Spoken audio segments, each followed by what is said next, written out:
एक राजा था जिसका बहुत बड़ा राज्य था। कोई कमी नहीं थी। वो जो भी कहता सब पूरा हो जाता। लेकिन राजा में एक आदत थी, कोई थोड़ी सी भी गलती करता तो राजा उसे तुरंत 10 बड़े खूंखार कुत्तों के सामने डालकर उससे कुत्तों से नुचवाता था। राजा बड़े गुस्से वाला था। राजा की इस आदत से सभी परेशान थे। राजा का मंत्री भी राजा की इस आदत की आलोचना करता था। एक दिन उसी मंत्री से कोई गलती हो गई। राजा को गलती का पता चला तो राजा ने तुरंत आदेश दिया कि जाओ मंत्री को कुत्तों को सामने ले जाओ। मंत्री ने राजा से अपनी गलती की माफ़ी मांगी, लेकिन राजा ने कुछ नहीं सुना और कहा जो कह दिया सो कह दिया, और सिपाहियों से कहा ले जाओ कुत्तों के बाड़े में। मंत्री ने कहा ठीक है राजा जी, लेकिन मेरी आखिरी इच्छा तो मान लो।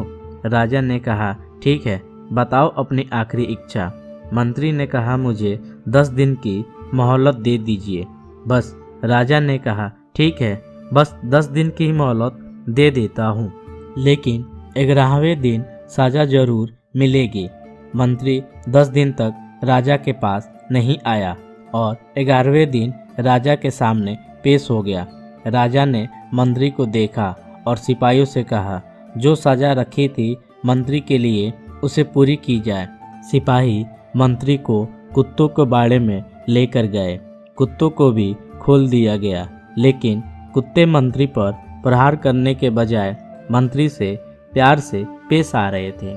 यह देखकर राजा चौंक गया कि जिन कुत्तों को प्रहार करने के लिए ट्रेन किया गया है वे इतने प्यार से पेश आ रहे हैं। राजा ने मंत्री से कहा कि यह चमत्कार कैसे हो गया, इन कुत्तों को क्या हो गया है। मंत्री ने जवाब दिया कि इन 10 दिनों में मैंने इन कुत्तों की बहुत सेवा की है, इन्हें खाना खिलाया, नहलाया। अब ये कुत्ते जान चुके हैं कि मैं इनके लिए कुछ अच्छा करता हूँ, ना कि बुरा। यह मुझ पर प्रहार नहीं करेंगे। मैंने आपकी इतने दिनों से सेवा की है, फिर भी आप मेरी एक गलती को माफ़ नहीं कर सके। आपसे अच्छे तो ये कुत्ते हैं जो अच्छे और बुरे को पहचानते हैं। राजा यह सब देखकर बड़ा शर्मिंदा हुआ।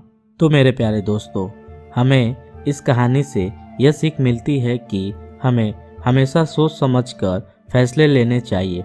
किसी की एक गलती को लेकर ही उसे ज़िंदगी भर के लिए सज़ा नहीं देनी चाहिए, बल्कि उसे माफ़ करने की हिम्मत रखनी चाहिए।